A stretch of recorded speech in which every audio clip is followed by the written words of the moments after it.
So most people, they think that financial freedom starts with earning more money, but it actually starts with how you actually manage what you currently have and the discipline around it. So in this video, I'm going to share with you guys 4 rules, simple rules that can change your money habits and change you towards actually earning financial freedom. Rule number 1 is get rid of bad debt.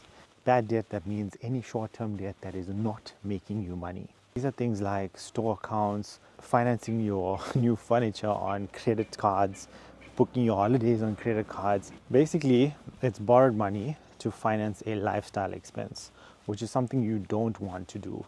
The cool thing about not having bad debt is that you have more money for savings and investing. And the moment you can actually start saving and investing more into your financial future, you'll start to understand that it becomes easier and easier by creating the discipline over time. Rule number 2 is build an emergency fund that you have access to. Remember, emergencies, they don't have a planned date, because your car can break down, your family can have health issues, you can have health issues. Life happens really fast and it costs you money when you don't have these things planned and saved up. So when I speak to people and I say to them, your emergency fund is not for investing, it's not for shopping, it's simply for a safety net. It's your personal safety net. And it's a safety net just purely for the unexpected.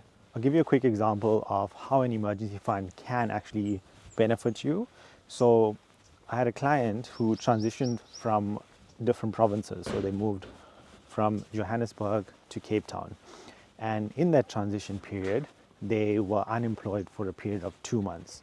So they left Johannesburg, they moved to Cape Town. So they needed to use the funds to transition their move to Cape Town. And basically in the period where they didn't have a salary, they had to use their emergency funds. And that's where it came into play, because they were able to make that decision to move down to Cape Town because they had the funds to cover them for the 2 months that they didn't have any income. So remember, the rule of thumb is to have at least 3 to 6 months of savings saved up in an emergency fund of expenses. 3 to 6 months of expenses. You need to use accounts like a money market account, some sort of notice deposit account, which you can continuously add into every single month that you have additional funds. The goal of the account, it needs to be easy to access. That's the main thing. Remember, the goal of your emergency fund is to give you peace of mind that you never have to swipe your credit card again in the case of an emergency. So rule number 3 is spend way less than you earn and invest at least 15% of your income into long-term investments that are there for you to actually retire early. I always say this to people, retirement is not an age, it's a number that you can live with monthly. So of that 15%, you can automate 5% into just holding liquid cash if that's something you always want. Depends on the country that you live in. Sometimes it's nice to always have liquidity and have liquid money available. And the balance, let's call it 10%, needs to be invested automatically into specific ETFs that you are investing into or specific stock portfolio. You don't have to start with 15% if it doesn't fit your budget, but start with something at least 5%, automate it as soon as possible. It creates the habit. Remember, trying to save once or invest once, like one big chunk, is not going to actually be beneficial to you. You want to consistently do it over time. Buy into your stock portfolio every month, build a better position as the market goes down, accumulate better positions as it goes down, and then accumulate more positions as it goes up. It doesn't matter. You're not here to speculate the market. You're not here to trade the market. You're here to actually use the market to carry on with your normal job, carry on with your normal business, day-to-day life, and use the market to leverage the growth. And then rule number 4 is build income generating assets.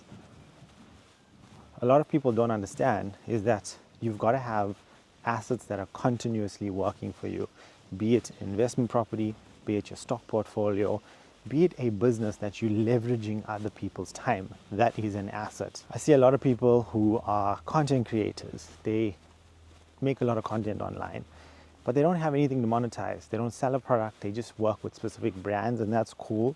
But you've also got to think outside of that, whether your content is working for you? Is it getting you leads to a specific business opportunity that you have, not just creating content for the sake of getting brand deals? And then if we look at ETFs, these are where your dividends start paying you every single quarter, every single month. This is all passive income.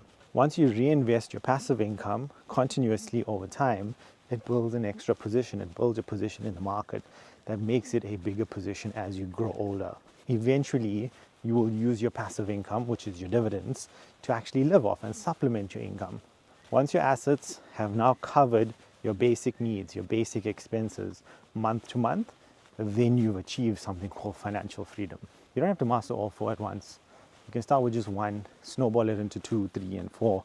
But as long as you get the ball moving on some of them, they will really and truly help you achieve and unlock financial freedom in the steps that you want to get into. If you found value in this video, don't forget to subscribe, like the video, and I'll see you on the next one.